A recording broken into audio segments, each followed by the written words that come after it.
Fa més de 600 anys ja es cuinaven a Catalunya plats que encara avui mengem. Com pot ser que una recepta sobrevisqui tants segles? Hola, et dono la benvinguda. Jo sóc la Cristina i això és La Bona Lletra. Aquí t'ajudo a aprendre català portant-te amb mi a Catalunya. Avui parlarem d'una de les meves grans aficions.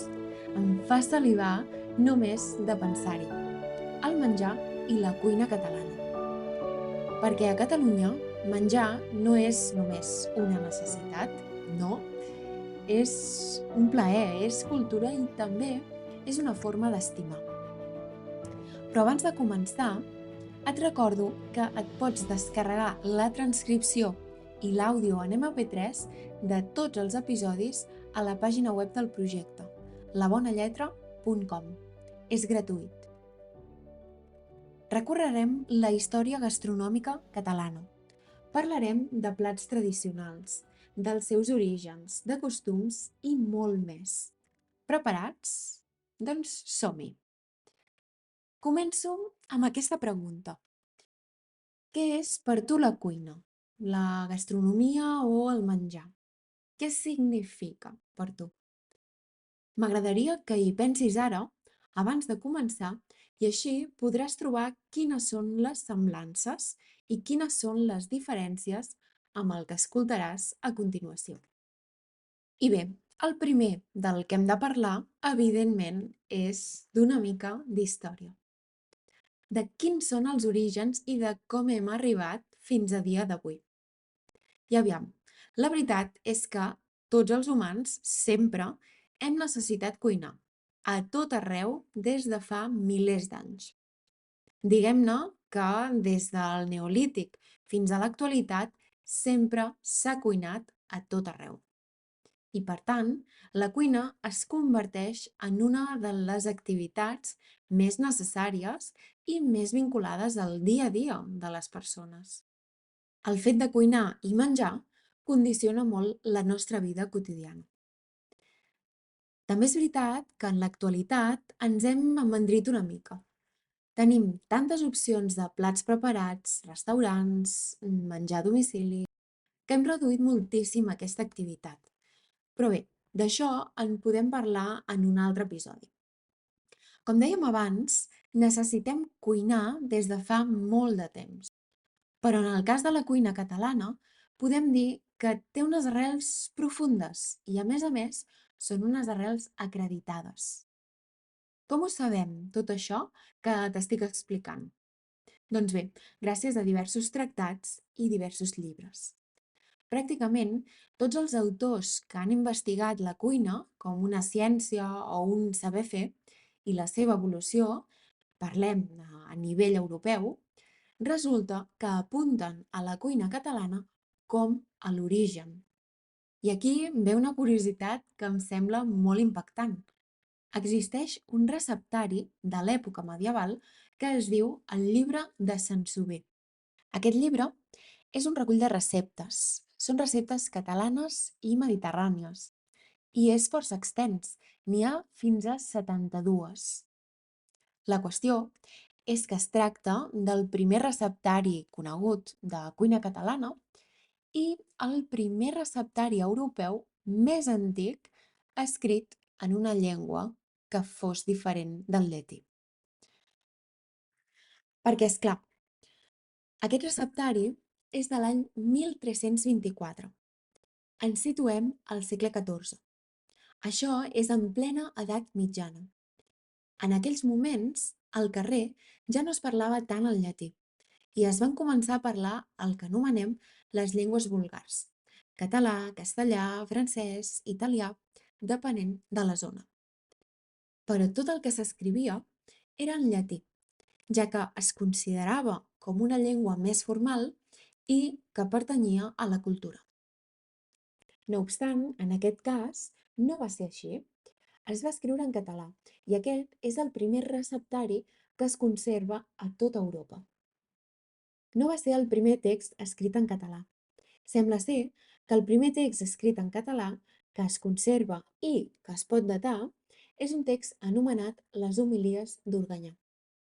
Segons els experts, es van escriure entre el final del segle XII i el començament del segle XIII, tot i que en els darrers temps els investigadors han trobat altres textos que podrien ser anteriors.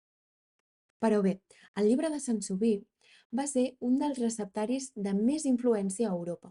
De fet, va ser molt reconegut, fins al punt que algunes receptes van ser copiades al segle XV. Val, però després d'aquesta introducció i de totes aquestes dades històriques, com és la cuina catalana? Doncs bé, és una cuina molt elaborada, que demana temps i dedicació. La cuina catalana medieval era molt sofisticada. Segurament avui no ens agradaria perquè els gustos han canviat.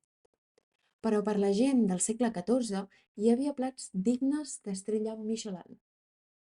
És cert que els més pobres menjaven pa, farinetes o fruits secs, però els més rics menjaven de tot, sobretot carns. I gràcies a la influència àrab i jueva van arribar nous ingredients com les albergínies, els espinacs, els fideus, el sucre i també espècies com la canyella, el pebre o la gingebre, que estava molt de moda. Cabrit, xai i aviram. Totes aquestes carns eren les que menjaven els rics. L'aviram fa referència a tots els ocells de corral, com ara les gallines, els pollastres, galls, oques, ànecs, etc. I, per altra banda, el porc era més popular i servia per fer embotits i cansalada. Et sona d'alguna cosa? Molts d'aquests fets els podríem traslladar a l'actualitat i es mantindrien iguals. La diferència és que, avui en dia, els rics no són reis, nobles o membres de la cort, que també, sinó que són els nous senyors feudals del segle XXI. Amos d'empreses tecnològiques i plataformes digitals, hereus de grans fortunes, influencers de luxe que venen estils de vida inaccessibles. En definitiva, gent que promet salvar el món mentre acumula les teves dades i beneficis. Però bé, s'ha de dir també que la cuina catalana va patir molts canvis amb la descoberta del Nou Món, Amèrica. Es van introduir molts ingredients nous: la xocolata, la patata, el tomàquet, el pebrot i una llarga llista, fins a ser el que és en l'actualitat, entre molts altres canvis en la societat, els costums i també el nostre paladar. Ara que ja hem fet aquest viatge per la història, vull portar-te al present, perquè la cuina catalana no és només cosa del passat. De fet, avui en dia viu un dels millors moments de la seva història. No sé si ho sabies, però Catalunya és una destinació gastronòmica reconeguda a tot el món. Molta gent ve aquí només per menjar bé, sí, sí, ho has sentit bé. Fan turisme de menjar, turisme gastronòmic. I no m'estranya gens perquè, si et soc sincera, reconec que es menja molt bé. I no ho dic jo només. Tenim alguns dels cuiners i cuineres més reconeguts del món, com en Ferran Adrià, que va revolucionar la manera de cuinar amb el seu restaurant El Bulli, o la Carme Ruscalleda, que ha tingut estrelles Michelin al Maresme, però també al Japó. També hi ha els germans Roca, amb el celler de Can Roca, que ha estat escollit més d'un cop com el millor restaurant del món. Però t'he de ser sincera, no he menjat en cap d'aquests restaurants, perquè no cal anar a restaurants d'alta cuina per gaudir-ne. A molts llocs del país trobaràs menjar de proximitat, cuina casolana, plats tradicionals fets amb amor. I això també és una meravella i té molt de valor. És aquesta barreja entre la tradició i la innovació el que fa que la cuina catalana sigui tan especial. I és que aquí menjar és molt més que alimentar-se, va molt més enllà. És una manera de compartir, de celebrar i també d'estimar. És, en definitiva, cultura. Forma part de qui som i això tant si ho vius des d'un menú de migdia com des d'un restaurant d'estrella Michelin d'alta cuina, es nota. Així que, si algun dia vens a Catalunya o si ja hi vius, no deixis passar l'oportunitat de seure a taula i gaudir, perquè, de veritat, aquí sí que podem dir que el menjar és vida. I parlant de menjar i cultura, no podem oblidar una cosa essencial, el territori.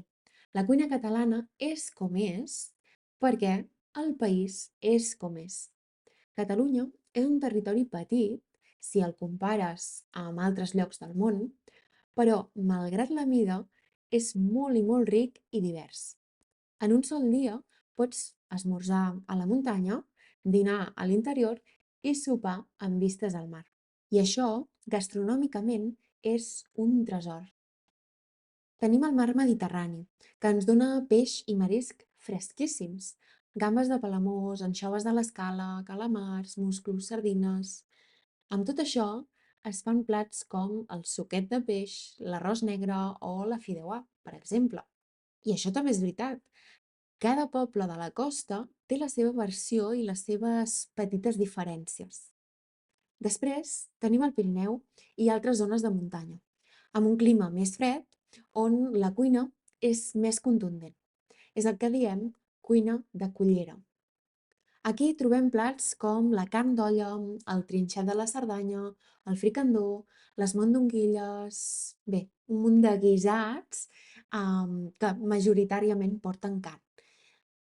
I és clar, aquí ve una de les meves parts favorites, que és quan comencem a parlar de productes artesanals, com poden ser el formatge, el meu preferit de tots, o també parlem de la mel, les herbes remeieres, les tòfones, bé, un munt de productes que són artesanals. I entremig de mar i muntanya, podríem dir el cor del territori, hi ha les zones de secà, on hi ha camps de vinya, de cereals, d'oliveres. Tota aquesta part més interior és com el rebost del país. Aquí és on trobem els llegums, els cereals, les fruites, les ametlles i tots els productes de l'horta. I també un munt d'olis boníssims i de vins que no tenen res a envejar a cap altre lloc del món. Per exemple, una de les zones més conegudes per la producció de vi és el Penedès. Cada zona té el seu caràcter i la seva manera de cuinar, els seus sabors, en definitiva. I això és el que fa que la cuina catalana sigui tan rica i variada. No hi ha una única cuina catalana, en realitat. N'hi ha moltes. La cuina de muntanya no és igual que la cuina de costa. I la de Ponent no s'assembla gaire a la de Girona o al Delta de l'Ebre. Però totes tenen una cosa en comú. Principalment el respecte pel producte, un producte bo i fresc, i la cuina casolana.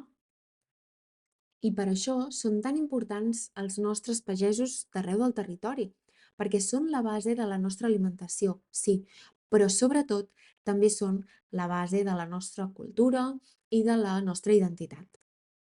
Actualment, la situació dels pagesos, sobretot dels petits pagesos a Catalunya i també a tot l'Estat, no és gaire favorable. Hi ha moltes dificultats per seguir endavant. Els costos de producció pugen. Els preus que reben pels seus productes sovint són injustament baixos, és a dir, cobren pocs diners per als seus productes.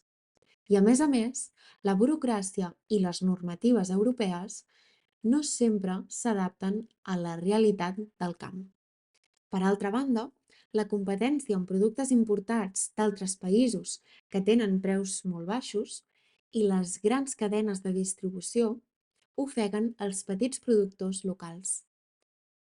Tot això fa que, malauradament, molts pagesos hagin d'abandonar l'activitat amb el perill que això suposa per al paisatge i per a la sobirania alimentària, però sobretot per la continuïtat d'una manera de viure que forma part del nostre patrimoni. Així doncs, si volem preservar la nostra cuina i la nostra identitat, cal protegir els qui la fan possible des de l'origen, és a dir, els pagesos i les pageses del nostre país. A tot això del territori hi ha un factor molt important. També cal parlar del clima. El nostre clima mediterrani, amb hiverns suaus i estius calorosos, fa que puguem tenir molts ingredients de temporada durant tot l'any. Fruita dolça, com per exemple els préssecs de Lleida o les pomes de Girona, el raïm, les figues. També verdures com els tomàquets, albergínies, els pebrots, les carxofes. Tot això marca molt el que cuinem i quan ho cuinem. A l'hivern cuinem plats calents, evidentment, més greixosos i també més potents. A l'estiu, plats frescos com amanides, escalivades, peix a la planxa. Cuinem com vivim i vivim segons el clima. És una relació molt estreta. Hi ha una altra cosa preciosa del territori, que són les festes populars i les fires gastronòmiques. Cada poble, cada comarca, té la seva. Fires del formatge, de l'oli, del vi, de l'arròs, de la carbassa. Això també forma part de la cuina i de la cultura.